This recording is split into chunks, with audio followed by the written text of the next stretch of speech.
ماشاء اللہ لا حول ولا قوة الا بالله العلي العظيم.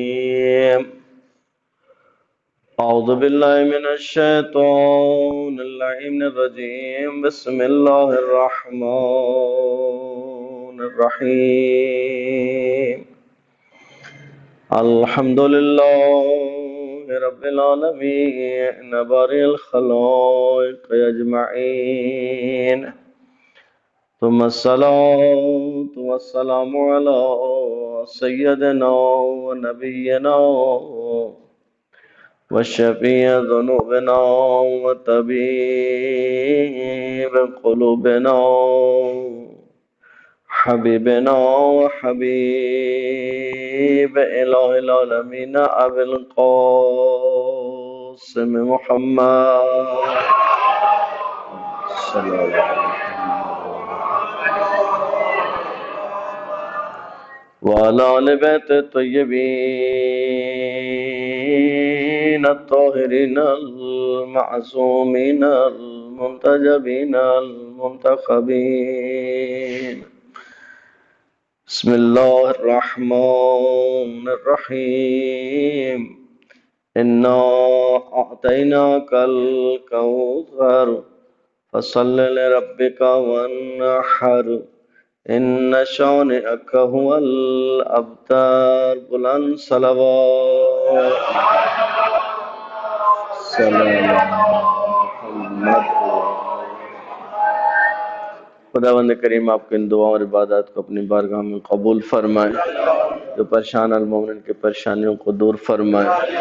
جن مومنین نے دعائیں ذمہ لگائیں ان کی دعائیں اپنی بارگاہ میں مستجاب فرمائے. ایک مومن کی والدہ بیمار ہے، ایک مومن صغیر صاحب بیمار ہے، دیگر مومنین جو مریض ہیں خصوصاً کورونا کے مریضوں کو شفائے کامل و عاجل نصیب فرمائے. آقا اور مولا امام علیہ السلام کا جلد ظہور فرمائے. آقا کے قدموں میں جامع شہادت کی سعادت نصیب فرمائے. اپنی دعا اور عبادات کی قبولیت کے لیے مل کر بآواز بلند صلوات صلی اللہ. محترم و معزز سامعین، سورہ مبارک کوثر کی مصداق اتم حضرت زہرا سلام اللہ علیہا صلی اللہ محمد وآلہ محمد. انسان اس دنیا میں رہتے ہوئے اس بی بی کی عظمت کا ادراک قطعاً نہیں کر سکتا.